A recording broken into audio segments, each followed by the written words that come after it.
Hello again. I want to talk a bit more about knife crime. Just something I'm sort of noticing. The tighter our knife laws get, it seems to me like knife crime is still going up, even though our knife laws are tightening. Now, I mean that doesn't really surprise me, and anyone in the knife community or the gun community is going to know that we all know that banning things doesn't solve the problem, but the tighter knife laws seem to be getting, the more knife crime is going up. Now, I don't think these two are directly related to each other, but my point of this video is knives are really not that readily available when you think about it. I mean, at least for me here in Scotland, for the most part, I cannot just walk into a shop and buy a knife. I mean, I have to go out my way to first find a shop that actually sells knives, and even then, some of them ask you why you want the knife, and they have a register. Now, I could already hear the shock of the Americans saying, "What, a register for knives? Hi, that's funny. I could just walk into Walmart and buy an AR-15, no questions out the door." Lucky you. I really do wish it was like that here, really. I'm sure I'm going to get hate for that. "Oh, we don't need guns, blah blah blah," yeah, whatever. Anyway, I mean, a knife register, I personally think is pretty insane as well. I mean, for the most part, I buy knives online, honestly. I prefer to go to Heine Haynes, and obviously I've ordered a few off Amazon and a few other countries. I would imagine these websites also have a database of some description of, your name and your date of birth and your address and all the knives you've bought. I'm not really sure though. I mean, I've got no way of checking that. But certainly, whenever I go to like a gun shop or an outdoor shop and I buy a knife, which honestly isn't that often, a lot of the time they ask, my name, my address, date of birth, and why I want a knife. I mean, as an example of this, I've already done a video of this knife, the Cold Steel boot knife. I bought that in a shop up in the Scottish Highlands when I was out on a family day out, and they took my name and address and all the rest, and they asked me why I wanted it. And I mean, the Cold Steel boot knife is like a dagger. I mean, what are you supposed to say to that? Why do you want this knife? So I said, well, collection. And the person in the shop sort of said, "I don't know if I could write that in the register." And I'm thinking, well, what other possible use is that? I mean, it's a double-edged dagger. I mean, unless you're going to fight with it, the only real practical thing you can do with it is put it in a cabinet, which is what I do with it.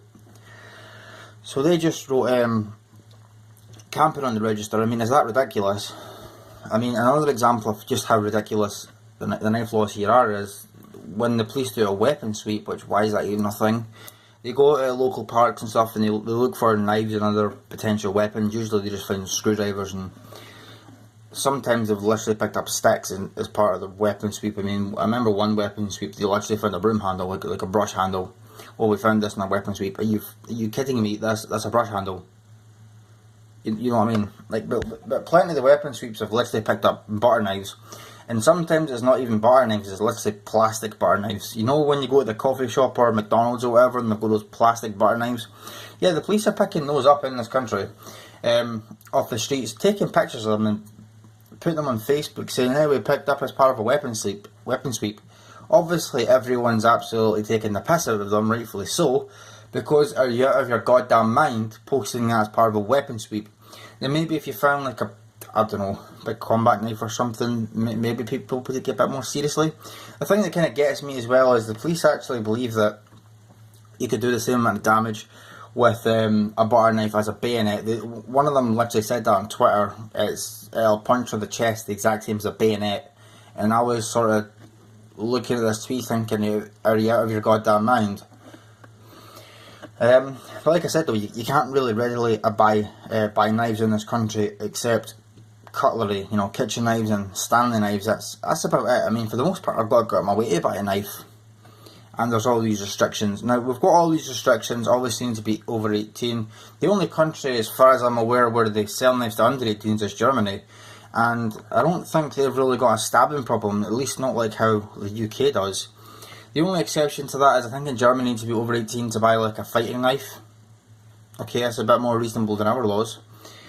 But here you need to be over 18 to buy almost any knife, and you need to say why you want it, and even then that's still tightly controlled. You really can't do much with it. You can't really go up to the woods with it. I mean, you're going to need a very damn good reason to justify why you've got that on you.